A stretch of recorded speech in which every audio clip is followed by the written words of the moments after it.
everybody hear me all right? Yes. Yeah. My name's Halewood. I've worked in housing for 20 years.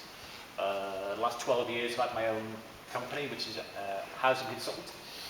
I'm not a member of any political party or any union. Is that better? Yeah. Oh, yes. You can all hear my Scouse accent now in Manchester. Great stuff. Yeah. In my hometown, Liverpool, we set up a federation. The first meeting was the 6th of April. I think we were just behind Glasgow. And a lot of what I've heard today from the people here, I've heard before. I also speak at about 2 bedroom tax groups a week. There's 24, I think, in Merseyside, in the different areas. Unity is the key. Everybody has to pull together with this. It's not a political struggle. As we know, the Labour Party have said they're not going to repeal the bedroom tax. So I will be standing here and telling you how bad the bedroom tax was if we had the Labour government. But in practical terms, we've got to find a way to challenge the bedroom tax and get rid of it. And everybody has to play their part, whether that is the disability owners, whether that is the political parties, whether that's the unions. But most importantly, it's everybody in this room. You're the people who have got the real power to change this. We all need to stop. If I was to ask for a show of hands in this room, who hates the bedroom tax? Who thinks it's pernicious? Back of a fag packet. Everybody will put their hand up. By the same token, if I said, how do we challenge it? There'd be lots of different ways, which you've all heard today. But the bedroom tax, you've got tenants who are getting shafted. You've got activists, tenant activists who pay the bedroom tax. You've got the local councils who pay the bedroom tax. Even the social landlords pay the bedroom tax. And you've got central government sitting back and laughing their heads off because everybody else is fighting one another. Tenants are fighting the councils, tenants are fighting the landlords. What it should be is tenant, landlord, local council on one side, all attacking central government.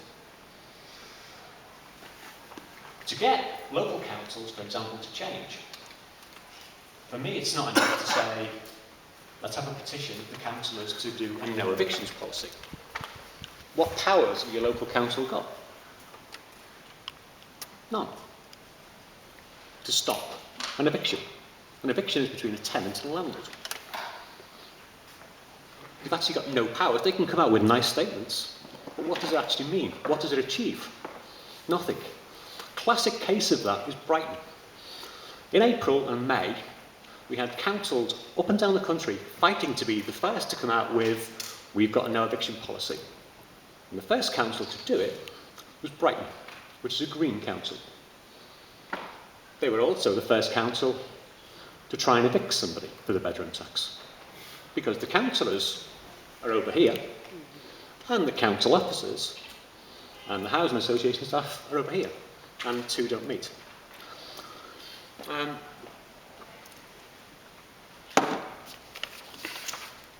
give you an example of what I mean by we have to think creatively in how to challenge the bedroom tax. You've got this document here, Greater Manchester Against the Bedroom Tax Federation Founding Statement. The UK government claims that the bedroom tax will save £500 million.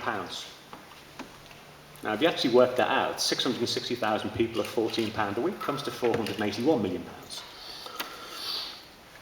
Yet, this week, and one of the things the government says is, take a lodger. Right, take them at the word. I actually put out a blog post this week to say that in October, when universal credit comes in, you take in a lodger, you can earn £1 million a day from that lodger, and it doesn't affect your benefits. Now, the average amount, because if you as a social tenant take in a lodger, you, the social tenant, become a private landlord, and your lodger is a private tenant. So they can claim housing benefit. or more specifically, local housing allowance. Nationally across the country, that's £65 a week. If 660,000 tenants all took in one lodger, that's 660,000 new housing benefit claims, which comes to £2.2 billion a year. Over 4.5 times the amount the bedroom tax is supposed to save. People laugh when I said that, because that just shows the stupidity of the bedroom tax. I could stand here all day and tell you how bad it is and the rest of it. I'm preaching to the converted, there's no need. Last week, the benefit cap came in. Now, the benefit cap has been revised down. That is supposed to save £170 million a year, the government says. It will actually cost them over £1 billion a year more. It's ridiculous. The government say the bedroom tax is fair. It's only doing to social tenants what the last Labour government, and Christ, how many times have we heard that statement, did to the private tenants in LHA in 2008. In Manchester, where we are now, I don't know, is £90 a week a typical level of rent for a 3-bed council or housing association property? Yeah, okay. So why don't landlords say, social landlords, turn around to central government and go, stick your £1.2 million worth of subsidy you give us each year, which works out at £6.05 per property. Forget about it. What will then happen is, if a single person is living in a 3-bedroom property, and you're a private tenant, you'll get over £90 a week in LHA, which can afford your rent. The bedroom tax would be totally mitigated. Landlords are being asked to redesignate their properties. Now, I've also put something out to show that if landlords redesignated a 3-bedroom property as a 2.99 bed property, they would actually mitigate the bedroom tax for every tenant and for every landlord. Yeah, 2.99, I'll come on to that in a second. Why 2.99? If you look at what the housing benefit officer has to do at your local council in making the bedroom tax decision, they're giving guidance, and the guidance was called the A4 of 2012. It says in there, if the claimant, which is the tenant, has one bedroom more than they need, it's a 14% deduction. If it's 2 bedrooms or more, it's 25%. If you've got a 2.99 bed property, and you've got a 2-person need, you don't have 1 spare bedroom, you have 0.99 spare bedroom. The rent wouldn't have to change for the social landlord. They wouldn't have to reduce the rent. It would take 80% of people out of the bedroom tax overnight. It's like that. It's a very simple change. Yet social landlords didn't like this idea when I first raised it 9 months ago. Then 3 months ago, Professor Steve Wilcox of York University, very highly respected figure in housing policy, said exactly the same thing.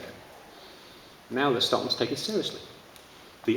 Social landlords are seriously looking at redesignating properties. Up till now, what has happened?